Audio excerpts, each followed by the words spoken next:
नमस्कार दोस्तों, स्वागत है आप सबका हमारे चैनल में। आशा करता हूँ आप सब लोग ठीक होंगे। मैं भी काफ़ी बढ़िया हूँ। और रही बात प्रैक्टिकल की, तो बहुत सारे दोस्तों ने कमेंट करे हैं, सबके जवाब भी दिए हैं।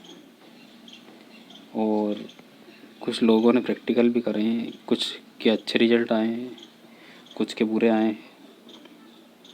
तो जिनके अच्छे आए हैं उन लोगों को बधाई, जिनके बुरे आए हैं उन लोगों को सांत्वना।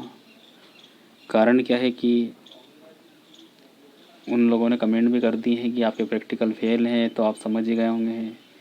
तो भाई साहब, मैं समझ गया हूँ कि आपके प्रैक्टिकल ख़राब हो गए और आपको दुख हुआ, तो उसके लिए मुझे खेद है। लेकिन मैंने कभी किसी से कहा नहीं कि आप प्रैक्टिकल करें। ये आपकी मर्ज़ी थी कि आपने प्रैक्टिकल करा, देख कर और सुनकर। आपसे कहाँ गलती हुई ये मुझे नहीं पता है, क्योंकि उस वक्त मैं वहाँ मौजूद नहीं था। और आपने ये बोला कि आपके प्रैक्टिकल फेल हैं। मैं आपको एक बात बता दूं, प्रैक्टिकल मेरे नहीं है। जो कीमिया की जान है, ये जो हेमवती विद्या की जान है, आप उसी को फेल बोल रहे हैं।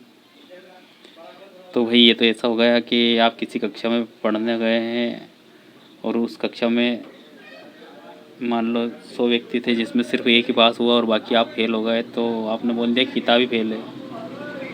ऐसा नहीं है भाई, किताब फेल नहीं है, फेल आप हैं। प्रैक्टिकल मेरे नहीं है, सब बुक से लिए गए हैं।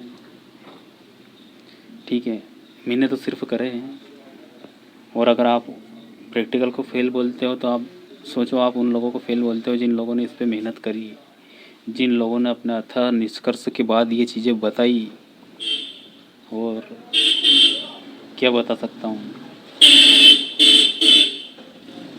रही बात प्रैक्टिकल करने की, तो जो वीडियो डल रहे हैं अभी सिर्फ थ्योरी के डल रहे हैं। प्रैक्टिकल के वीडियो नहीं डलेंगे। प्रैक्टिकल के वीडियो इसलिए नहीं डलेंगे कि हम लोग लाइव प्रैक्टिकल करेंगे। जितने भाई भी जुड़ेंगे उन सबको बताया जाएगा कि लाइव में कैसे क्या होता है, और साथ साथ प्रैक्टिकल भी करते जाएंगे, जिससे उन्हें ये नहीं लगे कि नहीं यार हमारे साथ कोई पक्षपात हो रहा है, या व्हाट्सअप नंबर नहीं दिए, या नंबर नहीं है तो हम कैसे क्या करें। प्रैक्टिकल जो करने का टाइम रहेगा वो 2 से ढाई महीने बाद का रहेगा। उसका इसलिए रहेगा कि जिन लोगों के पास सामग्री नहीं है वो अपनी सामग्री इत्मीनान से इकट्ठी कर सके। और शुरू में हम शुरुआती तौर पे छोटा ही प्रैक्टिकल करेंगे। उससे क्या है कि हमारे पास सारे सामान मौजूद होना चाहिए कि अगर हम प्रैक्टिकल करें तो वो फेल ना हो। इसलिए 2 से ढाई महीने का जो समय हम निर्धारित करते हैं, उसका कारण यही है कि कुछ के पास पैसे की प्रॉब्लम है, कुछ के पास क्या प्रॉब्लम है। प्रैक्टिकल का जो समय रहेगा वो 1 से 2 दिन का रहेगा, या हो सकता है एक ही प्रैक्टिकल 15 दिन में भी पूर्ण नहीं हो। तो आप इत्मीनान रखिए, रिजल्ट आपको 100% मिलेगा। और मैंने अगर चैनल बनाया है तो ऐसा नहीं होगा आपके साथ के मतलब ग्रुप बना के कोई पैसा डिमांड किया जाएगा। और नंबर देने से पहले आप सोचें, किसी को भी अपना नंबर ना दें। ठीक है, आपको ही चपत लगेगी मेरा कुछ नहीं बिगड़ेगा, इसलिए आप किसी को अपना नंबर ना दें, ना ही किसी से नंबर लें। जो भी बात करनी है आप डायरेक्ट वहीं कमेंट में ही करें, जिससे सबको पता चल सके किसके साथ क्या हो रहा है, तो हम उसको बचा भी सके कि भाई तेरा यह नुकसान होगा। मना कर दें तो आप वो काम मत करिए। थ्योरी इसलिए डाल रहे हैं अभी कि बहुत सारे लोगों को यही नहीं पता है कि चोया देना क्या होता है। उनको मतलब मालूम ही नहीं है कि चोया क्या होता है। तो और वही व्यक्ति बोल रहे हैं कि प्रैक्टिकल फेल है। भाई कोई दिक्कत नहीं है। अगर व्यक्ति एक क्लास में गया और वहाँ पे फेल होकर आ गया, तो ये मतलब नहीं है उसका कि सारे विद्यार्थी फेल हो जाएंगे। फेल वही होगा कि जिसने ध्यान नहीं दिया, पढ़ाई ठीक से नहीं करी। और जो कभी स्कूल ही नहीं गया है ना, उसने बोल दिया कि यार इस स्कूल में तो फेल ही होता है, तो वो एक अलग बात है। फेल भी वही होगा और सफल भी वही होगा जो स्कूल जाएगा। जो अच्छा अध्ययन करेगा, इत्मीनान से करेगा, हो सकता है उसका 99% रिजल्ट भी आए, क्योंकि हम लोग यही देखते हैं कि कोई एक तो टॉपर होता ही है। तो इसका मतलब ये थोड़ी कि किताब गलत है या मास्टर ने गलत पढ़ाया।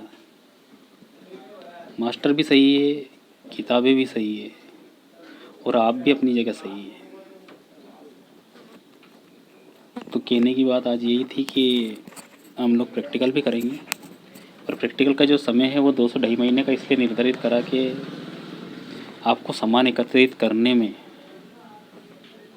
जो प्रैक्टिकल का जो सामान है वो आप एकत्रित कर लीजिए, फिर हम लोग प्रैक्टिकल भी करेंगे उस पर। और सबसे पहले जो है वो चांदी बनाने का ही प्रैक्टिकल करेंगे,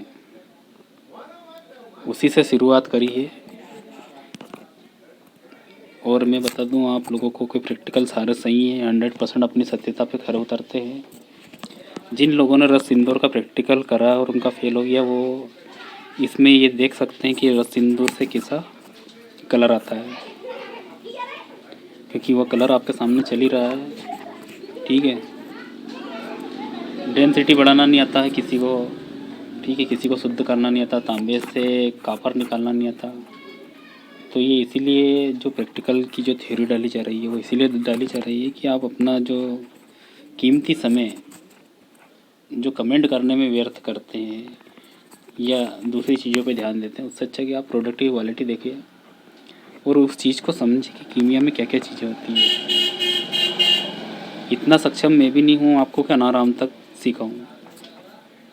कारण क्या है कि हर व्यक्ति को अनाराम से तो स्टार्ट नहीं किया जा सकता। फिर भी जिनको अनाराम सीखना है उनका भी स्वागत है। सिखाया सबको जाएगा, किसी का दिल दुखाया नहीं जाएगा। और भाई कमेंट करें तो सोच समझ के कर लिया करें, ठीक है। मेरा कुछ नहीं बिगड़ेगा, हो सकता है लाइव सीजन में आपको नहीं बताया जाए फिर, क्योंकि जो छात्र है उसकी उद्दंडता अगर क्लास में रही तो उसको क्लास से बाहर खड़ा कर दिया जाता है, या हो सकता है फेल भी कर दिया जाए, अगले साल का वेट करना पड़े। तो उससे अच्छा ये कि आप अपनी उद्दंडता को विनम्रता में बदले, क्योंकि आप बड़े हो गए हैं, ऐसा नहीं है कि बच्चे ही हैं। शिक्षा भी ग्रहण करिए आपने। और रही बात आप प्रैक्टिकल फेल करने की, तो फेल कोई भी प्रैक्टिकल नहीं है, क्योंकि बहुत सारे ऋषि महात्माओं ने अपनी अथक प्रयास करने के बाद उस चीज़ पे निष्कर्ष निकाला है। और रस सिंदूर कीमिया की जान है यार, आप क्या बोलते हो कि प्रैक्टिकल फेल है? रस सिंदूर बनाने में कम से कम 4 से 6 महीने लगते हैं, हज़ारों फुट दी जाती है जब जाके रस सिंदूर बनता है। मैंने सिर्फ आपको नॉलेज के लिए बताया था कि कोई भाई के पास अगर रस सिंदूर है तो वो कर सकता है, और वो भी मैंने लिखा कि मर्जी हो तो करे। आपको क्या लगता है कि रस सिंदूर बनाना इतना सरल है? आप सोचिए कि रस सिंदूर देह भेद के लिए दिया जाता है, और वो देह भेद तभी करेगा जब लोह भेद होगा। तो पहले तो सबसे पहले तो उसको स्वर्ण नहीं बनाना चाहिए। अगर उसने स्वर्ण बनाया तो वो रस सिंदूर, नहीं तो काय का रस सिंदूर हो। जो चीज़ लोह भेद नहीं कर सक रही है वो देह भेद के लिए कैसे दी जा सकती है? ऋषि महात्माओं ने तो इसीलिए बनाई थी कि वो देह भेद करे। तो अब इसमें तो आप खुद भी इतना समझदार हैं कि अब इसमें मेरे को आगे कुछ कहने की ज़रूरत ही नहीं है कि भाई रस सिंदूर का प्रैक्टिकल फेल है। रस सिंदूर अगर रस सिंदूर ही होगा तो बराबर लोह भेद करेगा ही, उसका काम ही करना। अगर रस सिंदूर लोह भेद नहीं कर पाया तो उसके लिए देह भेद के लिए दिया नहीं जा सकता है। पुराणों में जो वर्णन है वो यही है कि जितनी भी भस्में बनाई जाती थी वो देह भेद के लिए बनाई जाती थी, ताकि शरीर स्वस्थ रहे और सबल रहे। और अगर वो धातु को भेद नहीं करता है, वो टेस्टिंग एक परीक्षण होता है कि धातु अगर परिवर्तन कर दिया गया है तो वो जो भस्म है वो सही बनी है। अब सोच लो, अगर आप वही चीज़ खा भी लें किसी वेद के माध्यम से, तो जो देह भेद नहीं कर पाई वो लोह भेद कैसे करेगी? मतलब सॉरी, जो लोह भेद नहीं कर पाई वो देह भेद कैसे करेगी? और एक भाई का कमेंट आया कि 800 रुपये का 100 ग्राम मिल रहा। भाई मैं भी ऐसे ही दाल चिकना की जगह दालचीनी ले आया था। तो आप सावधान रहें, सतर्क रहें। और रही बात प्रैक्टिकल की, तो वो जल्दी से जल्दी चालू करेंगे, आप सामान एकत्र करेंगे।